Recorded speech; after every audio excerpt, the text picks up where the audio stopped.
What's going on? I'm going to be doing another Android game test on the Retroid Pocket 2. Most of these games were requested from my other videos, so if there's a game you want to see tested in the future, leave a comment down below and I'll try and check it out. But for now, let's get into the test.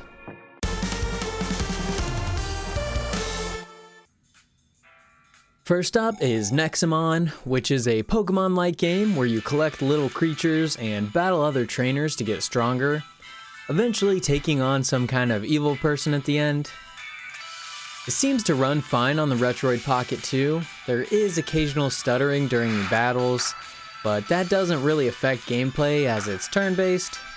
There isn't controller support for this game, but using the mouse mode seems to work fine, though using a key mapper would make everything a bit easier. For the actual game, it is very Pokemon-like with the turn-based battles, but there are differences on the way the attacks and weaknesses work.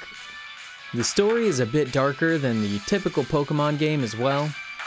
Overall, it seems like a fun one to check out.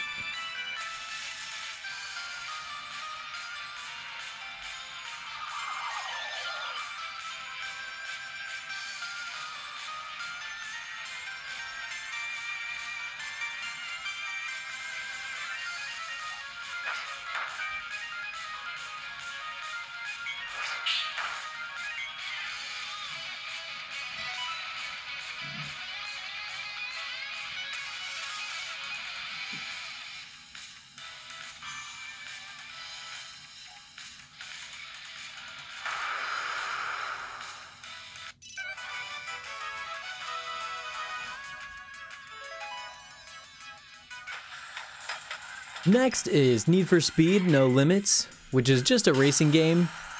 This one doesn't have controller support either, so you'll need to use a mapper, but it's really easy to do so as you basically just need to put a joystick right in the middle of the screen. This one runs pretty well. Depending on the track, there is a little bit of slowdown sometimes, but it wasn't enough to really bother me. And most of it is either at the beginning of the race or after it's over.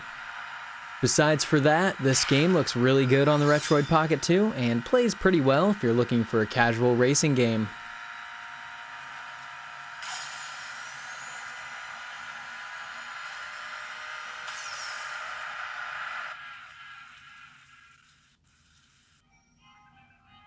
This is Jetpack Joyride. It doesn't have controller support, but you only need to tap on the screen. So you don't even have to use a mapper with this one, as you can just leave it in mouse mode and it works fine. It runs perfectly fine also, and there wasn't any slowdown even with using the different vehicles you can get. This one is enjoyable to play, easy to control, and runs fine.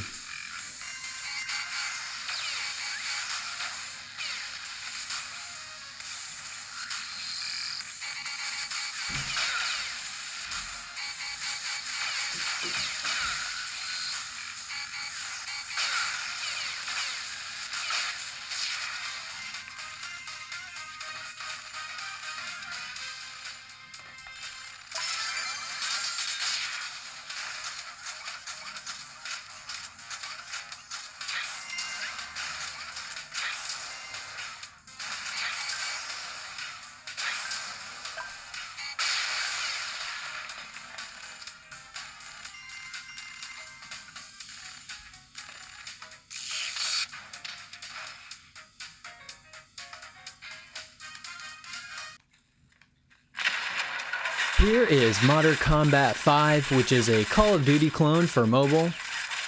This one is a bit of a mixed bag, as it seems to run fine and there isn't much slowdown, but even though it has controller support, the controls are not great. It's mostly due to the right analog stick being digital. It makes aiming very difficult. There might be a way to adjust the sensitivity, but even then, I'm not sure that would help too much. If the controls worked better, this one would be very playable to me, but with how it handles the right stick, it just wasn't fun to play. But it's free, so if you have a Retroid Pocket 2, maybe check it out for yourself to see if you have a better time than I did.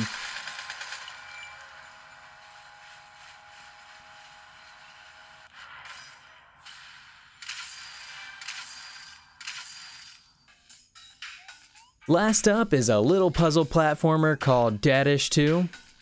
It has built-in controller support that works great. The premise is your kids show up to work and each level has you finding one of them in the silly mess of an office you work in. There's a lot of cool and fun puzzles and some good platforming to check out in this one, with a lot of cute little humor. It also runs great on the Retroid Pocket 2, as to be expected of a 2D platformer, and I had a lot of fun with this one, so I really think it's one to check out.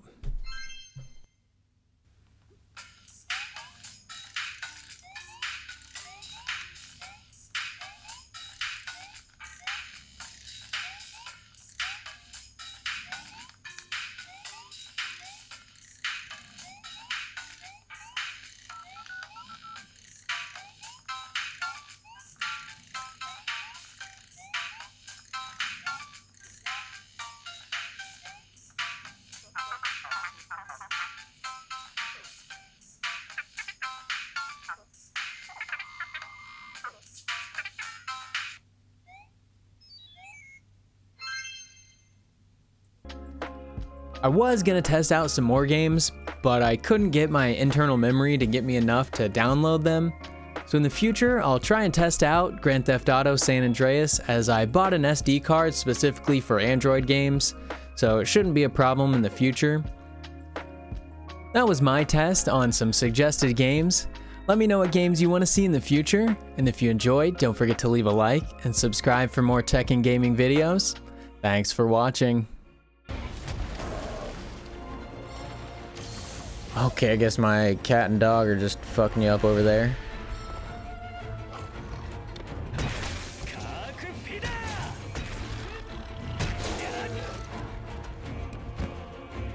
Yeah, you're all tuckered out. Free hits. We'll take it.